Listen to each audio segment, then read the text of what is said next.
Russia breaking news, the head of MI6 has publicly solicited Russian spies.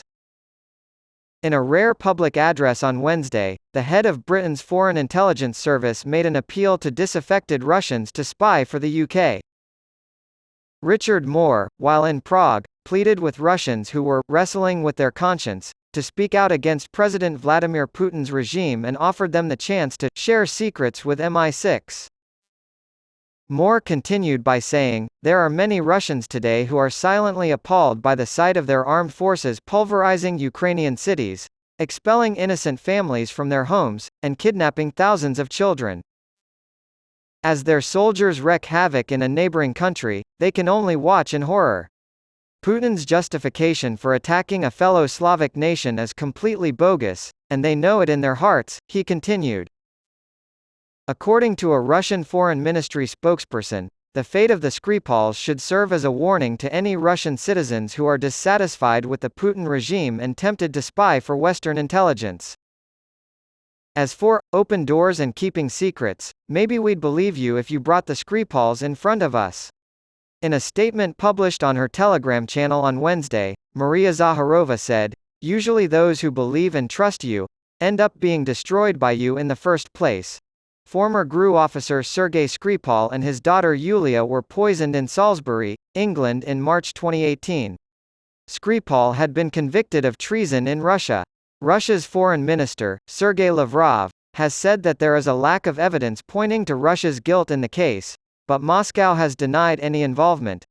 After the head of MI6 said he was optimistic Ukraine would prevail against the Russian invasion, Zakharova made light of Moore's claims that Russia will not be able to regain momentum in the war.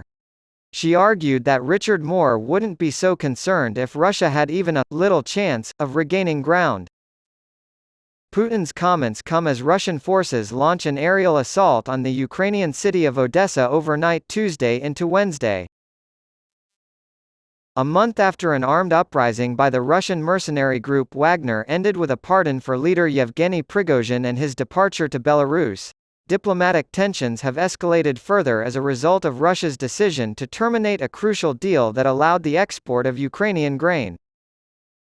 After the group's 24-hour mutiny against the Kremlin, the head of MI6 told CNN that Prigozhin is alive and free.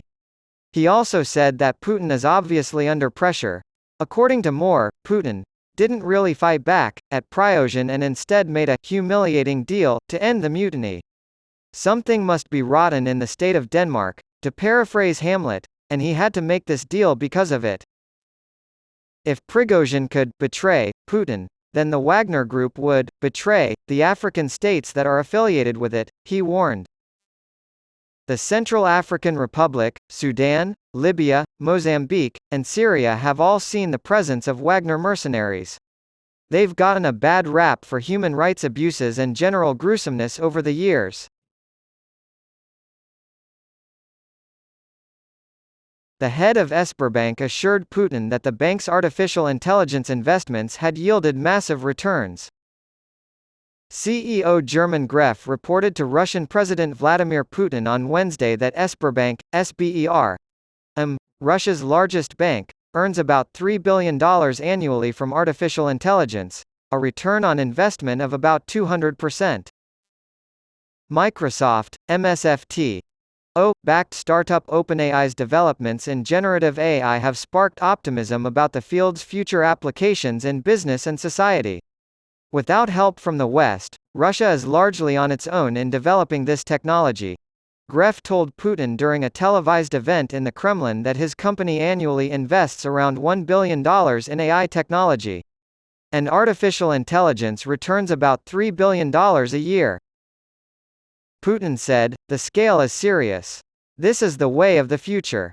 Concerning its significance to the nation, it ranks up there with the Soviet Union's atomic and missile programs of the 1940s and 1950s. While at the helm of Sberbank, Greff oversaw investments in AI, cloud services, big data, and smart devices, completely revamping the reputation of the once Soviet savings bank. He did not elaborate on which AI-related lines of business were profitable. Sberbank is a key player in assisting Russia in navigating Western sanctions imposed over the conflict in Ukraine, but it remains secretive about its growing tech business. Written by Alexander Marrow and edited by Alexandra Hudson, with reporting by Vladimir Soldatkin.